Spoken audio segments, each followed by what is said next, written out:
នប៉ុនណាតើដឹងចិនដាជីវ៉ាស្រស់ថ្លាមាត់មកតើដឹងថាបងមិនស្នេហ៍គេក្រៅពីអូនតើដឹងប្រុសស្នូថាអូនក៏ស្នេហ៍ថ្លៃពីមុនខូចចិនកាត់ខុសវងវាឈឺចាប់ម្នាក់ឯងបេះដូងចំបើញរាល់ថ្ងៃតែសំណាងល្អបានបងមេត្តាប្រណីលួងលោមហរតីឲ្យមានរស្មីបបសូមទុំដែលអូនកាត់ខុសណាថ្ងៃពេជ្រនៅក្បែរដៃ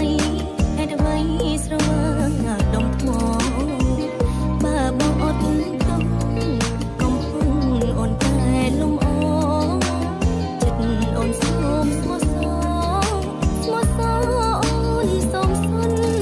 យាស្នេហ៍បងដល់ថ្ងៃលាចាក់ល